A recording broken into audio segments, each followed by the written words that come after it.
Bonjour à tous et bienvenue dans la nouvelle émission Iota, les programmes courts conçus par Être Contemporain. Cette semaine, votre émission est dédiée aux multiples d'artistes, une pratique artistique à part entière qui redessine les contours de ce que l'on comprend comme œuvre d'art. Tout au long de notre programme, nous essaierons de définir la manière dont le multiple d'artistes se pratique aujourd'hui, dans ses singularités et son économie.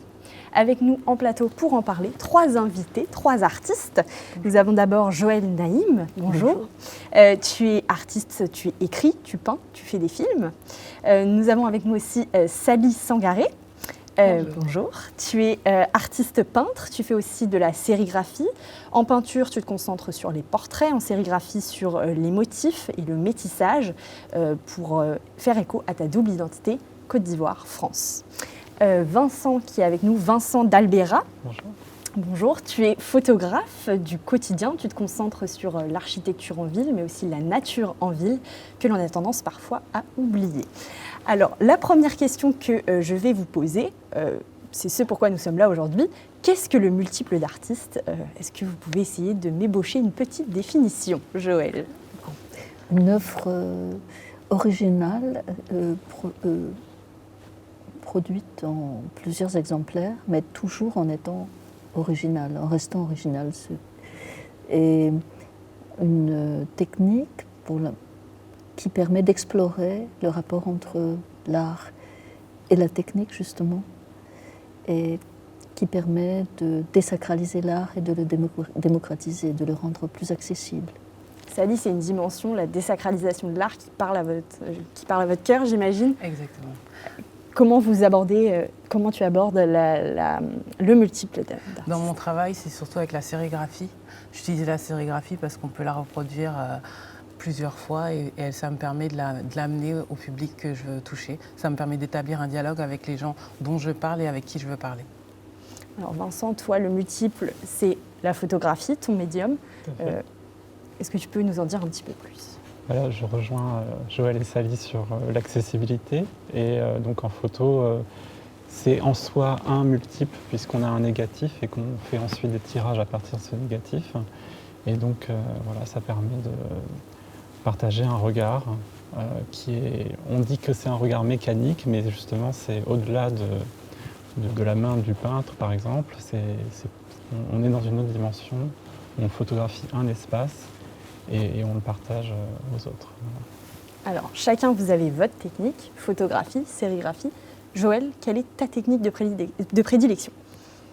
Mais bon, je suis... L'une de tes techniques de prédilection. J'en ai plusieurs. Très modestement, j'en ai plusieurs, mais effectivement, l'estampe avec l'eau forte, avec la multiplicité des possibilités d'expression, me plaît beaucoup, ainsi que le livre d'artiste, qui mêle image et écrit. Deux passions, voilà. Finalement. Ouais, deux passions. Donc, techniques différentes. Vous vous inscrivez chacun dans l'événement Art Shop. Il y a une centaine d'artistes qui participent à cet événement. On va maintenant visionner 3 portraits d'artistes qui participent également à l'événement. Donc, nous avons Patricia et Christophe Lefrançois. Nous avons Kimiko Obuko et Mathieu Demester. Je vous inviterai ensuite à réagir. Bonjour, je m'appelle Mathieu Demester et je suis artiste plasticien.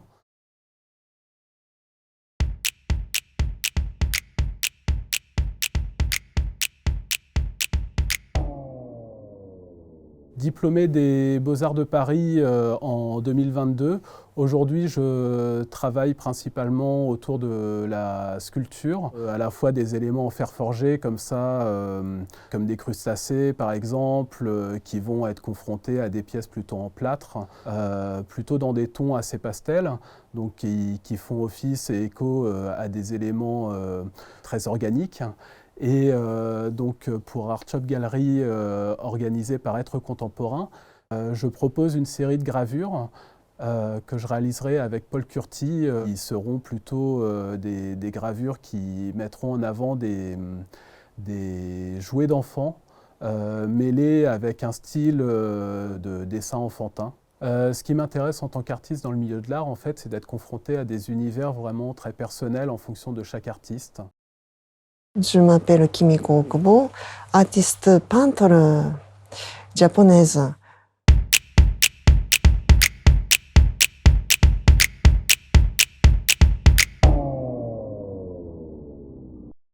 Je suis artiste peintre depuis 30 ans et j'ai des expériences de gravure de 5 ans.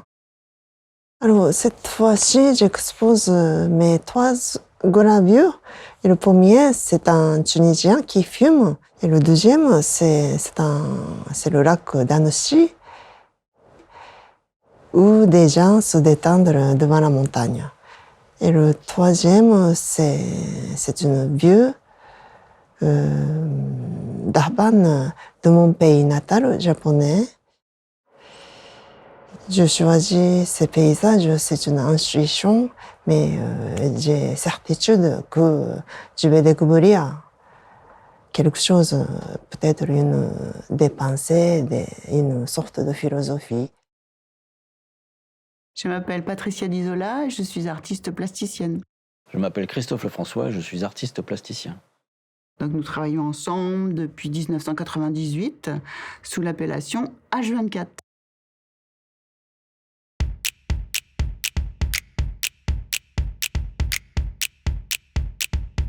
Donc nous proposons beaucoup d'installations et très souvent ces installations sont participatives. Alors pourquoi participatif? C'est parce que ce qui nous intéresse quand on fait une installation, c'est la réaction du public qui passe et l'intégration de ces réactions du public dans l'œuvre de manière à faire des œuvres collaboratives. On parle de l'environnement, on parle de l'égalité homme-femme, la position sociale des différentes personnes. Dans le cadre de Art Shop Galerie, proposé par Être Contemporain, nous proposons un travail réalisé en duo, composé de 2 séries de photographies, l'une réalisée par Patricia et l'autre réalisée par Christophe.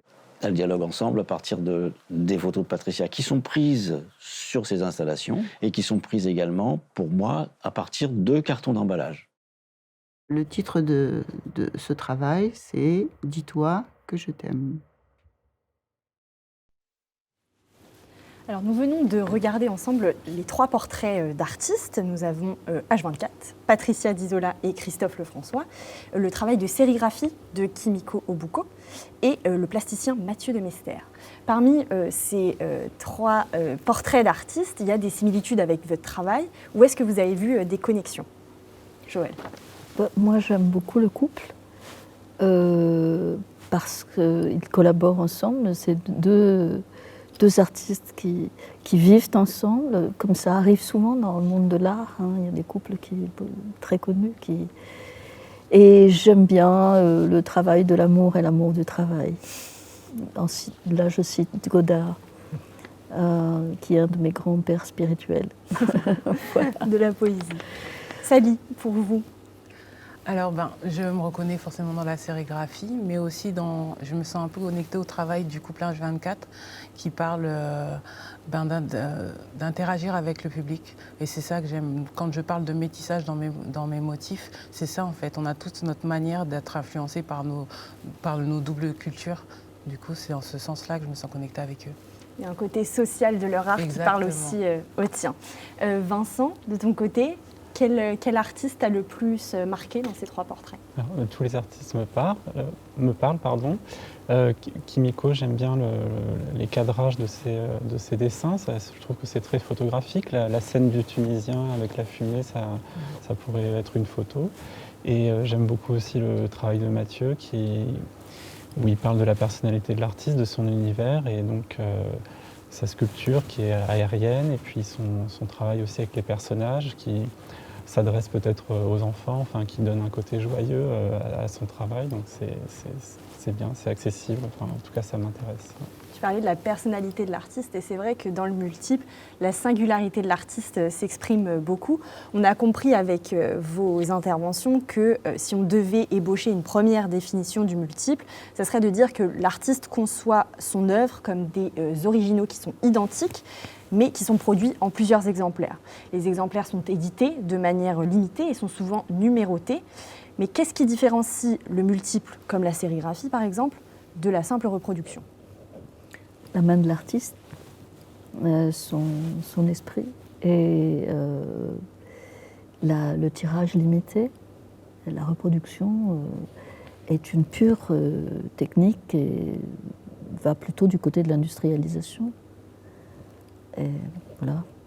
Sally, est-ce que c'est une définition C'est une définition qui me parle, oui. Je pense qu'en fait, on a beau reproduire, on met quand même de l'intention. Ça reste notre travail, c'est le prolongement en fait, de notre idée. Donc, quel que soit le nombre, c'est notre travail. Ça s'inscrit vraiment dans une démarche artistique particulière. C'est aussi le cas pour toi, Vincent? Tout à fait. Donc, c'est un outil de plus, donc l'outil de reproduction. Et sous le contrôle de l'artiste, il reste une œuvre à part entière. C'est juste l'accessibilité qui est différente. Voilà. Donc même si on garde le fait que c'est édité en plusieurs exemplaires, on comprend que chaque œuvre est une œuvre à part entière. Chaque exemplaire est une œuvre à part entière. Et c'est assez contraire à l'idée originelle qu'on a de l'œuvre d'art qui est originale, singulière, unique. Est-ce qu'en éditant en plusieurs exemplaires, on ne perd pas un peu ce côté rare et unique de la production artistique?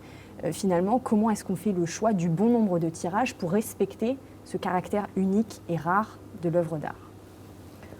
Je pense que c'est dû en premier, enfin personnellement, je parle pour moi, sur le plan, c'est dû, c'est une dimension économique. Et par ailleurs, je pense qu'un petit tirage préserve la rareté de l'œuvre, son originalité, et donc, je ne sais pas, autour de 25, 30, mais ça dépend beaucoup des médiums, ça dépend beaucoup de beaucoup de facteurs, je pense. Sally, si on devait donner un chiffre, quel serait le juste chiffre? Alors, j'aurais pas de juste chiffre. Je dirais que ça s'arrête au moment où, pour l'artiste, ça n'a plus de sens. Et toujours dans l'idée que, l'importance du coup de l'œuvre, elle se situe dans le fait qu'elle soit beaucoup vue. Donc non, je n'ai pas de chiffre en tête. Ok. Et Vincent, on sait qu'il y a des contraintes économiques, mais en photographie, il y a des contraintes particulières qui sont légales. Est-ce que tu peux nous en dire un petit peu plus? Tout à fait. En fait, en photographie, ce n'est plus considéré comme une œuvre au-delà de 30 exemplaires. Donc on est limité à 30 exemplaires. Et dans les faits, souvent, les artistes choisissent plutôt entre 3 et 5 exemplaires pour la photographie. Mais après, voilà, tout dépend de l'artiste. C'est aussi des règles dont on peut se jouer. Par exemple, pour le livre d'artiste, on a le droit à beaucoup plus d'exemplaires. Certains, comme Ed Ruscha, en ont fait 1000, voire plus, vu que c'est pour diffuser, donc autant y aller. Et donc voilà, ça dépend. J'apprécie aussi quand c'est très limité pour préserver l'œuvre, comme tu disais, Joël. Tout reste finalement voilà, dans la main de libre, l'artiste. Et c'est lui le maître. Tout à fait. Très bien. Eh bien, je vous remercie pour votre participation. Nous avons aujourd'hui essayé d'explorer davantage ce qu'est le multiple en art, l'artiste qui conçoit plusieurs productions artistiques qui constituent chacune une œuvre. On a tenté d'ébaucher un semblant de définition, mais de nombreuses questions émergent et on essaiera d'y répondre la semaine prochaine. Quels sont les enjeux artistiques, économiques et politiques de la pratique du multiple d'art? Je vous invite à nous retrouver la semaine prochaine pour une nouvelle émission de IOTA, les programmes courts, avec Marie Dalquier pour le talk qui essaiera d'analyser ces enjeux. Je vous remercie pour votre fidélité. Merci. Merci.